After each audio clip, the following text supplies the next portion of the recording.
بہت پرانے زمانے کا ذکر۔ کسی شہر میں امانت نامی ایک شخص رہتا تھا۔ وہ غلہ فروشی کا کام کرتا تھا اور شہر کے بیچوں بیچ ایک بڑے بازار میں اس کی غلے کی دکان تھی۔ اس دکان میں گندم، چاول، گڑ، شکر، مکئی اور دالیں فروخت ہوتی تھیں۔ اس کی ایمانداری، خوش اخلاقی اور غلے کے مناسب داموں کی وجہ سے لوگ دور دور سے اس کی دکان میں سودا لینے آتے تھے۔ اس کی دکان میں دو نوعمر لڑکے بھی کام کرتے تھے۔ ایک کا نام احسان تھا اور دوسرے کا مقصود۔ دونوں تقریباً ہم عمر ہی تھے اور کوئی 12 سال کے ہوں گے۔ ان لڑکوں کا تعلق غریب گھرانوں سے تھا اور دونوں کے باپ اس دنیا میں نہیں تھے۔ وہ امانت کے محلے میں ہی رہتے تھے اور اسے ان کے گھر کے حالات کا علم تھا، اس لیے اس نے انہیں اپنی دکان میں کام کرنے کے لیے رکھ لیا تھا۔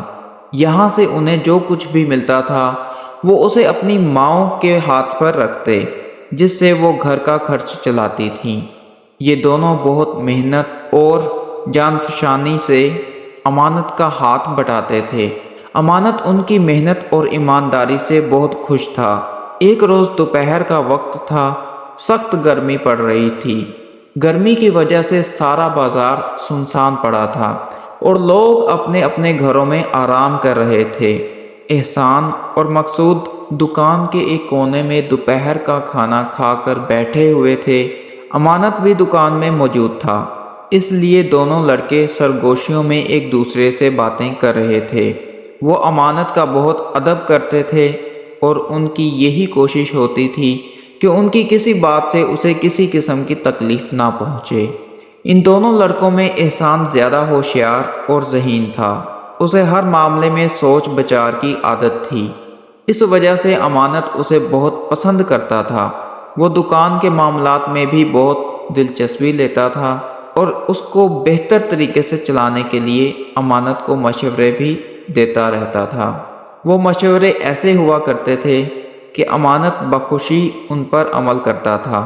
اسی کے مشورے پر امانت نے ایک لکڑی کی بڑی سی 2 پہیوں کی ہتھ گاڑی بھی بنوا لی تھی۔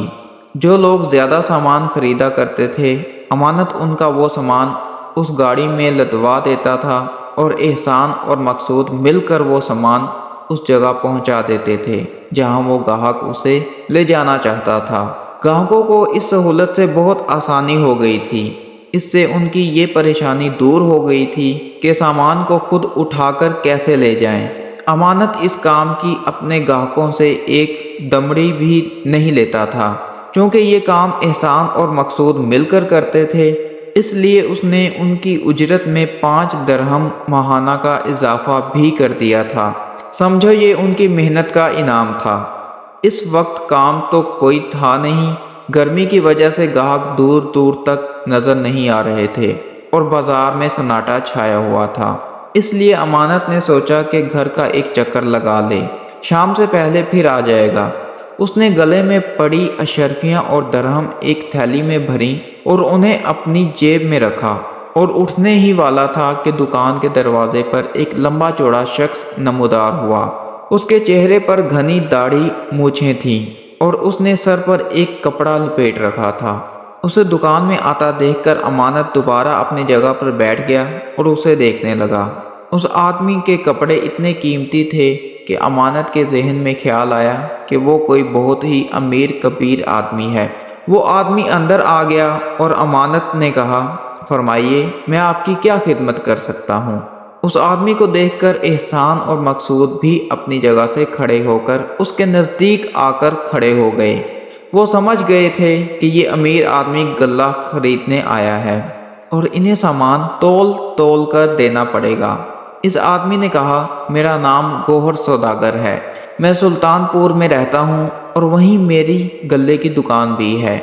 اس دفعہ سلطان پور میں بارشیں بہت کم ہوئی تھیں، جس کی وجہ سے وہاں زیادہ غلہ پیدا نہیں ہو سکا۔ یہی وجہ ہے کہ مجھے اتنی دور سے آپ کے پاس آنا پڑا۔ مجھے کسی نے بتایا تھا کہ آپ ایک ایماندار آدمی ہیں اور آپ کی چیزیں بہت اچھی ہوتی ہیں اور ان کے دام بھی بہت مناسب ہوتے ہیں۔ مجھے بڑی تعداد میں غلہ درکار ہے، کیا اتنا زیادہ غلہ مجھے مل جائے گا؟ اپنی تعریف سن کر امانت بہت خوش ہوا۔ اس نے گوہر سوداگر کو تخت پر بیٹھنے کا کہا اور بولا، خدا کا شکر ہے کہ میرے پاس ہر طرح کا بہت سا غلہ موجود ہے، آپ حکم کریں آپ کو کیا کیا چاہیے۔ گوہر سوداگر نے کہا، میں اپنے ساتھ 6 اونٹ لے کر آیا ہوں، بس آپ سمجھ جائیں کہ مجھے کتنا سامان چاہیے ہوگا۔ اس کی بات سن کر امانت حیران رہ گیا۔ اس نے آگر جھک کر دکان سے باہر جھانکا۔ باہر 6 اونٹ کھڑے تھے، ان کی رسیاں سیاہ فام غلاموں نے تھام رکھی تھیں۔ اس نے کہا، آپ مجھے بتا دیں کہ آپ کو کون کون سی اشیاء چاہیے، میں انہیں نکلوا کر دے دوں گا۔ گوہر سوداگر نے اس کو سامان بتانا شروع کیا۔ امانت ان چیزوں کو لکھتا گیا۔ احسان اور مقصود نے بڑی پھرتی سے سارا سامان بڑے سے ترازو میں تول تول کر دکان کے باہر رکھا، جسے گوہر سوداگر کے غلام اٹھا اٹھا کر اونٹوں پر لادنے لگے۔ اس دوران امانت حساب کتاب کرنے لگا کہ کل سامان کی کیا قیمت ہے۔ اس نے تمام اشیاء کی تفصیل لکھ کر ان کے آگے ان کی قیمت بھی لکھ دی تھی۔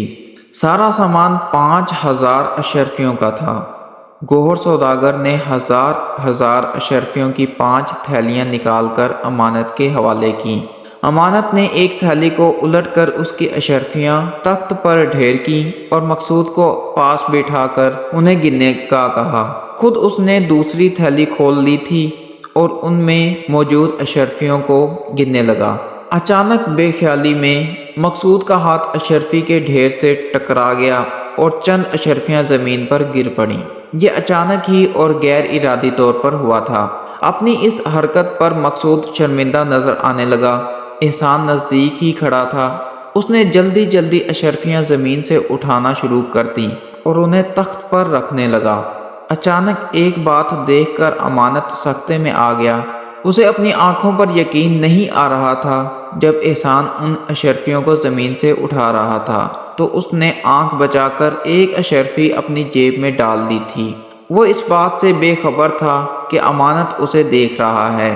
امانت اس پر بہت اعتماد کرتا تھا اور اسے بہت اچھا لڑکا سمجھتا تھا۔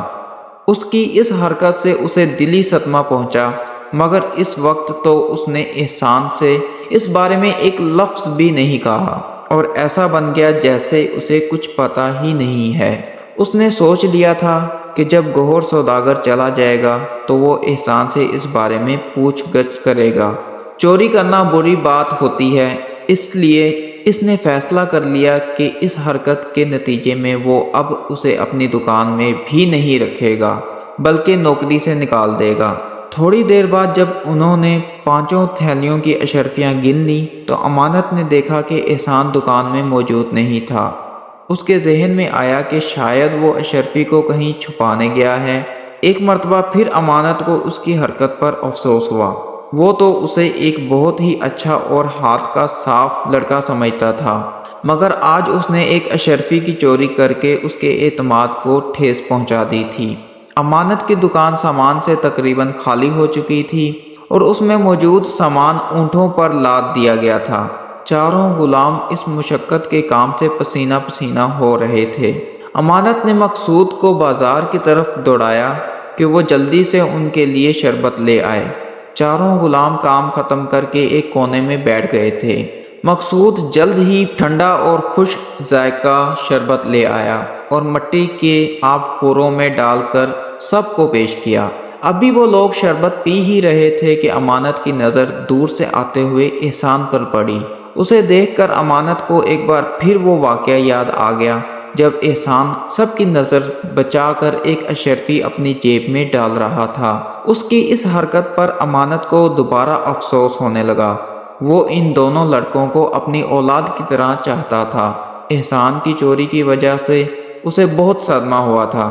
اچانک امانت نے دیکھا کہ احسان اکیلا نہیں ہے، اس کے ساتھ 6 سپاہیوں کا دستہ بھی تھا۔ تھوڑی دیر میں وہ سب دکان پر پہنچ گئے۔ دکان میں داخل ہوتے ہی احسان نے سپاہیوں سے کہا، یہی وہ شخص ہے جس کے متعلق میں نے داروغہ صاحب کو بتایا تھا۔ 2 سپاہیوں نے جھپٹ کر گوہر سوداگر کو اپنی گرفت میں لے لیا۔ اس صورتحال سے امانت بہت پریشان ہو گیا تھا۔ اس نے نہایت غصے سے کہا، احسان، یہ کیا بدتمیزی ہے؟ یہ ایک معزز سوداگر ہیں، ان کے ساتھ یہ سلوک میں برداشت نہیں کر سکتا۔ احسان نے بڑے ادب سے کہا، مالک ابھی آپ کو سب پتہ چل جائے گا۔ سپاہیوں کو دیکھ کر چاروں غلام بھی گھبرا کر کھڑے ہو گئے تھے۔ مقصود بھی ایک کونے میں سہما ہوا کھڑا تھا۔ اتنے سارے سپاہیوں اور ان کی میانوں میں لٹکی تلواریں دیکھ کر وہ خوفزدہ ہو گیا تھا۔ ادھر گوہر سوداگر غصے سے لال بھبوکا ہو رہا تھا۔ اس نے نہایت غصے سے احسان کو دیکھا اور بولا، لڑکے تو مجھے نہیں جانتا، میں تجھے چھوڑوں گا نہیں، اس بے عزتی کا بدلہ ضرور لوں گا۔ اس کی بات سن کر احسان ذرا بھی نہیں گھبرایا۔ اس نے کہا، جناب آپ کے فریب کا پول کھل گیا ہے۔ آپ میرے مالک کو دھوکہ دے کر انہیں تباہ کرنا چاہتے تھے، اصلی مال لے کر انہیں نقلی اشرفیاں تھما رہے تھے۔ امانت نے یہ بات سنی تو اس نے جلدی سے گوہر سوداگر کی دی ہوئی ایک اشرفی تھیلی سے نکال کر زمین پر گھسی اور یہ دیکھ کر حیران رہ گیا کہ اس کا سونے جیسا رنگ اتر گیا تھا اور اندر سے پیتل کی دھات نظر آنے لگی تھی۔ اس نے مزید کئی اشرفیاں زمین پر گھس کر دیکھیں، وہ بھی سب کی سب نقلی تھیں۔ یہ دیکھ کر گوہر سوداگر گھبرا گیا۔ اس نے خود کو سپاہیوں کی گرفت سے چھڑا کر بھاگنے کی کوشش کی مگر کامیاب نہ ہو سکا۔ سپاہیوں نے غلاموں سے کہہ کر امانت کا سارا سامان اونٹوں پر سے اتار کر واپس دکان میں رکھوایا اور ان کو بھی گرفتار کر کے اپنے ساتھ لے گئے۔ سپاہی اپنے ساتھ نقلی اشرفیوں کی تھیلیاں بھی لے گئے تھے تاکہ انہیں مجرم کے ساتھ قاضی کے سامنے پیش کیا جائے۔ یہ ہنگامہ دیکھ کر آس پاس کے لوگ بھی وہاں جمع ہو گئے تھے اور مختلف سوالات کر رہے تھے۔ امانت نے انہیں اس واقعے کے متعلق بتایا۔ وہ بہت خوش تھا کہ وہ ایک بڑا دھوکہ کھانے سے بچ گیا ہے۔ جب لوگوں کا جمگٹا کم ہوا تو اس نے بڑی محبت سے احسان کو اپنے قریب بلایا اور بولا، احسان جب تم ایک اشرفی چھپا کر اپنی جیب میں رکھ رہے تھے تو میں نے تمہیں دیکھ لیا تھا اور مجھے تمہاری اس چوری پر بہت افسوس ہوا تھا۔ یہ تو مجھے اب پتہ چلا ہے کہ تم چور نہیں تھے اور جو کچھ بھی کر رہے تھے میرے فائدے کے لیے ہی کر رہے تھے۔ احسان نے مسکرا کر کہا، خدا کا شکر ہے کہ میری بے گناہی ثابت ہو گئی۔ جب مقصود کا ہاتھ لگ کر اشرفیاں زمین پر گری تھیں تو ٹھن کی طرح کی آوازیں آئی تھیں۔ مجھے اچھی طرح پتہ ہے کہ تانبے اور پیتل کے سکوں کے گرنے سے ایسی ہی آوازیں آتی ہیں۔ اشرفی زمین پر گرے تو اس کی آواز دوسری ہوتی ہے، یوں لگتا ہے جیسے فرش پر کوئی پتھر ٹھک کر کے گرا ہو۔ اس کے گرنے سے آواز میں کھنک نہیں ہوتی جیسے پیتل کے سکوں میں ہوتی ہے۔ میں نے اشرفیوں کے نیچے گرنے کی آواز سنی تو مجھے اسی وقت شبہ ہو گیا تھا۔ میں سب کی آنکھ بچا کر ایک اشرفی لے کر باہر نکلا اور کونے میں بیٹھ کر اس کو زمین پر گھس کر دیکھا تو اندر سے پیتل کی دھات دکھائی دی، جبکہ اشرفیاں تو خالی سونے کی ہوتی ہیں۔ انہیں کتنا ہی گھسیں ان کی پیلاہٹ ختم نہیں ہوتی۔ میں سمجھ گیا کہ یہ آدمی کوئی دھوکے باز ہے اور آپ کو جل دینے کی فکر میں ہے۔ یہ دیکھ کر میں بھاگا بھاگا داروغہ جی کے پاس پہنچا اور انہیں ساری بات بتائی۔ انہوں نے غور سے میری بات سنی اور سن کر مجھے شاباش دی۔ پھر انہوں نے اپنے سپاہی میرے ساتھ کر دیے تاکہ وہ اس نوسر باز کو پکڑ سکیں۔ احسان میں تمہارا مشکور ہوں کہ تمہاری عقل مندی کی وجہ سے میں بہت بڑے نقصان سے بچ گیا ہوں۔ اگر وہ چالاک سوداگر اپنے مقصد میں کامیاب ہو جاتا تو میرے تباہ ہونے میں کوئی کسر نہیں رہ گئی تھی۔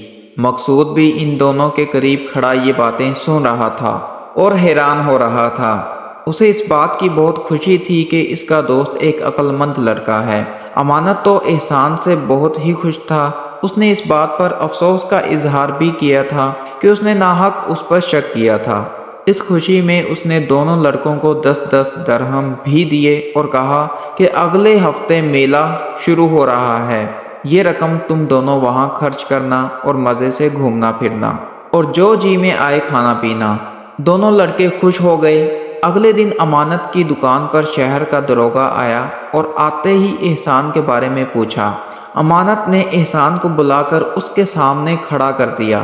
داروغہ نے شفقت سے اس کے سر پر ہاتھ پھیرا اور بولا، تم نے ایک بہت بڑا کارنامہ انجام دیا ہے۔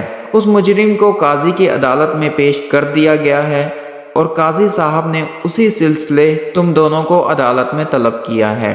وہ اس واقعے کی تفصیل جاننا چاہتے ہیں۔ احسان تھا تو بچہ ہی، قاضی کا نام سنا تو گھبرا گیا، مگر امانت نے اسے دلاسا دیا اور بولا، گھبراؤ نہیں، میں بھی تو تمہارے ساتھ چل رہا ہوں۔ امانت نے دکان بند کی اور دونوں لڑکوں کو ساتھ لے کر داروغہ جی کے ساتھ قاضی کی عدالت میں پہنچ گیا۔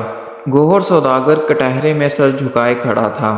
تھوڑی دیر میں مقدمے کی کارروائی شروع ہوئی۔ پہلے امانت نے تفصیل بتائی، پھر احسان نے پورا واقعہ سنایا۔ اس کی بات سن کر قاضی سمیت وہاں سب لوگ اس کی ذہانت پر اش اش کر اٹھے۔ جرم ثابت ہو گیا تھا۔ گوہر سوداگر کو 80 دروں اور 10 سال قید کی سزا سنا دی گئی۔ اس کے بعد قاضی نے احسان سے کہا، لڑکے احسان، میں تمہاری ذہانت سے بہت متاثر ہوا ہوں۔ تمہاری اگر صحیح تعلیم و تربیت ہو تو تم بڑے ہو کر ایک بہت اچھے اور قابل انسان بن کر ملک کی خدمت کر سکتے ہو۔ میں نے پتہ کروا لیا ہے کہ تمہارا تعلق ایک غریب گھرانے سے ہے، جس کی وجہ سے تم اتنی کم عمری میں محنت مزدوری کرنے پر مجبور ہو گئے ہو۔ تمہارے اس کارنامے کے صلے میں نے فیصلہ کیا ہے کہ سرکاری خزانے سے تمہیں 5 سال تک 200 درہم ماہانہ وظیفہ دیا جائے گا۔ میں تمہارے مالک امانت کو بھی یہ حکم دیتا ہوں کہ وہ تمہاری اچھی تعلیم کا بندوبست کرے۔ فارغ وقت میں تم اس کی دکان پر کام کر سکتے ہو، جس کا معاوضہ وہ تمہیں ادا کرتا رہے گا۔ قاضی کی یہ بات سن کر احسان کو ذرا خوشی نہیں ہوئی۔ یہ بات قاضی نے محسوس کر لی تھی۔ اس نے حیرت سے پوچھا، تم خوش نہیں ہو لڑکے؟ میں خوش تو ہوں مگر زیادہ نہیں، احسان نے بڑی صاف گوئی سے کہا۔ اس کی وجہ کیا ہے؟ قاضی نے حیرانگی سے سوال کیا۔ انعام کا حقدار میرا دوست مقصود بھی ہے۔ اگر اس کا ہاتھ لگنے کی وجہ سے اشرفیاں نیچے نہ گرتی تو مجھے ان کی آواز بھی سنائی نہیں دیتی، اور مجھے پتہ بھی نہیں چلتا کہ اشرفیاں نقلی ہیں۔ دیکھا جائے تو اصل کارنامہ مقصود کا ہی تھا، جس کی وجہ سے اس سوداگر کی چالاکی کا پردہ چاک ہوا۔ احسان کی بات سن کر عدالت میں موجود سب لوگ اس کی دوستی کے اس اظہار پر بہت خوش ہوئے۔ قاضی نے مسکرا کر کہا، شاباش لڑکے، تم نے بہت اچھی بات کی اور اپنے دوست کو نہیں بھولے۔ اب ہمارا یہ بھی فیصلہ ہے کہ تمہارے دوست مقصود کو بھی اتنا وظیفہ ملے گا جتنا تمہیں ملے گا، اور وہ بھی پورے 5 سال تک۔ اس کی پڑھائی لکھائی کی ذمہ داری بھی تمہارے مالک امانت پر ہوگی۔ اس کے ساتھ ہی عدالت برخاست کر دی جاتی ہے۔ سب لوگ اٹھ کر جانے لگے تو مقصود احسان سے لپٹ گیا۔ اس کی آنکھوں میں آنسو تھے۔ امانت نے بھی احسان کو گلے سے لگا لیا۔ اس کے بعد ان دونوں لڑکوں کے دن بھر گئے۔ وہ صبح سے لے کر دوپہر تک پڑھنے کے لیے ایک مکتب میں جانے لگے۔ وہاں سے واپسی پر وہ امانت کی دکان پر کام کرتے۔ دونوں کی مائیں بہت خوش تھیں، کیونکہ قاضی کے دیے ہوئے وظیفے کی وجہ سے ان کی غربت دور ہو گئی تھی۔ پھر امانت کی دکان پر کام کرنے کے بھی انہیں پیسے ملا کرتے تھے۔ ان کی ماؤں کی دوسری خوشی یہ تھی کہ ان کے بچوں کی تعلیم کا بھی بندوبست ہو گیا تھا۔ امانت بھی بہت خوش تھا۔ اس نے فیصلہ کر لیا تھا کہ احسان اور مقصود جب بڑے ہو جائیں گے تو وہ ان کو بھی غلے کا کاروبار کروا دے گا، اور اس نے ایسا ہی کیا۔ دونوں لڑکوں کے پاس بہت ساری رقم جمع ہو گئی تھی۔ چند سالوں بعد اسی رقم سے امانت نے انہیں اپنے پڑوس میں ہی 2 دکانیں کھلوا دیں۔ ایک دکان احسان کی تھی اور دوسری مقصود کی۔